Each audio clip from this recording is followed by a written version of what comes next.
Welcome to Ladies Group Chat, where fake romance, real weddings, and weird internet behavior collide.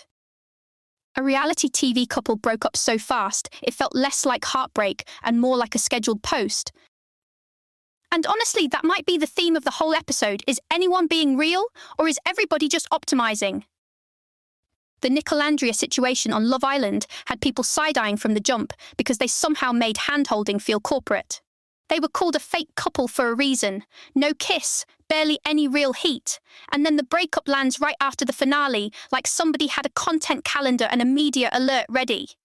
That timing is what gets me. It felt less like two people ending things and more like maximizing buzz while the search traffic was still hot.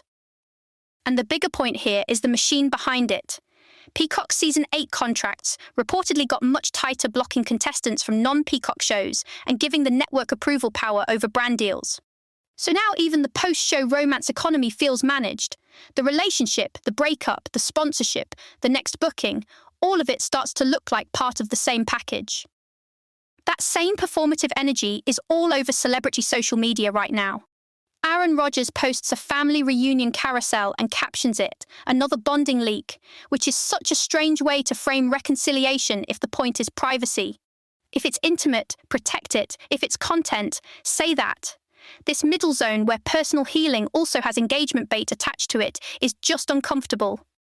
Kim Kardashian caught heat too because her late life posts were going up on schedule before the public learned Kris Jenner's mother had died, and it reminded everybody that even the supposedly candid stuff can be preloaded and managed. Then you get these suspiciously timed brand launches and naming choices that feel designed to ride someone else's celebrity buzz for one extra headline. Even the politics can feel styled. When celebrities flirt with radical language while dating private equity guys or finance guys, people notice the disconnect immediately. The Taylor Swift and Gracie Abrams chatter was catnip for the internet because people desperately want mentor-protege relationships to turn into secret diss tracks. Gracie's song Death Wish had fans spinning theories that it was aimed at Taylor, especially after wedding chatter, but Aaron Dessner shut that down and said the studio version existed before the wedding and was about a friend's ex. So no, not everything is a coded takedown. What is interesting is the broader read on Taylor's support of younger artists. It's still generous and high profile, but it also looks more careful now, more curated, more aware of market power. Which makes sense. Nobody at that level is moving casually anymore. Influencer weddings are having a very specific aesthetic pivot, and I kind of get it. Paige Lorenz did Old Westbury Gardens, around 150 guests, classic custom Carolina Herrera, detachable bow, mini dress switch, groom in Burberry, Vogue exclusive squeezed into a tiny publishing window. That's still deeply produced, obviously, but visually it's less circus, more elegant, rich garden party. The trend seems to be moving away from giant spectacle and toward nature-heavy settings with classic fashion branding, which will absolutely become the next wedding template online. And then there's the detail nobody can top. Avril Lavigne performing Skate Arboid at Taylor Swift and Travis Kelce's wedding. That's one of those facts that sounds fake even when it's confirmed. Parasocial behavior continues to be both fascinating and terrifying. Bretman Rock talked about staying kind of neutral with fans on purpose, so the interaction doesn't blur into fake best friend territory, and honestly, that feels smart. Because the opposite end of this is a fan showing up at Paul Wesley's house at 11 p.m. with 9 suitcases, because she believed she'd been invited to move in, 9 suitcases. There were also unauthorized Halloween costumes with Paul's face being made in China despite legal pushback, which is such a bizarre level of image theft. And this all ties into regular online etiquette too. Who you unfollow, who you mute, who films everything, who still believes privacy matters. Everybody's managing intimacy now, famous or not. One of the better life observations in this batch was that you can rehab a dog with patience and love in ways that often do not work on a toxic man. That's funny because it's true, and it also led to a practical point. Fostering senior dogs can be a genuinely manageable way for busy people to help without pretending they're ready for a forever setup. The example was a senior shepherd mix named Sue, and it made fostering sound way less intimidating and way more useful.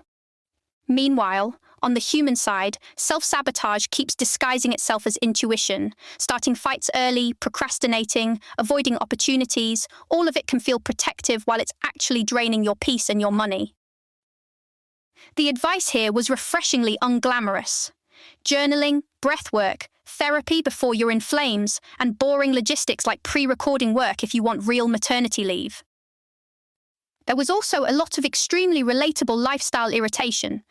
Cardboard minimalism came up as this anti-performative stance against creators who cosplay poverty for clicks while making six figures. Fair. HomeGoods already mixing Halloween and Christmas months early was treated like a crime against seasonal joy, and I support that energy. Then you get the little daily control rituals, ordering scarce menu items because they feel more satisfying, arguing over whether dinner food belongs at breakfast, and the eternal pressure for women to wear lipstick on camera so they look healthy. None of these issues are world historical, but together they paint a very specific picture of modern overstimulation. Two stories here had the same basic theme, which is that public damage happens fast and corrections arrive late. Smoke from the Ontario wildfires tanked New York air quality, made everything smell like a campfire, and pushed daily life into that gross suspended state where even breathing feels annoying. The stat that really lands is that most wildfires are human-caused, and a chunk are intentionally set. That makes the whole thing feel even more infuriating. Then there was the 2025 romaine outbreak where Taylor Farms got linked early and later cleared. But once a company name gets attached to contamination, people remember the accusation way more than the correction. That reputational stain sticks. Even people who know better still end up tossing the salad out of caution. Couple entertainment side notes were too good to skip. Tom Brady possibly circling WWE feels less like a lifelong artistic calling and more like a money meets midlife reinvention experiment. Paul Wesley, meanwhile, has had a much more coherent post-show run, Bourbon with Ian Somerhalder turning into Brothers Bond, legal battles over his likeness, and a fresh take on Kirk in Strange New Worlds that deliberately avoids macho copy-paste energy. There was also criticism of TV casting teen actresses opposite much older male love interests, which remains one of those industry norms that people keep pretending is less weird than it is. That's it for today's spiral through staged romance, tasteful weddings, and fans with luggage. Thanks for hanging out with Ladies Group Chat. Protect your privacy, foster a senior dog if you can, and maybe don't trust a breakup posted with perfect timing. This episode was generated by Podkey. Create your own at podkey.fm.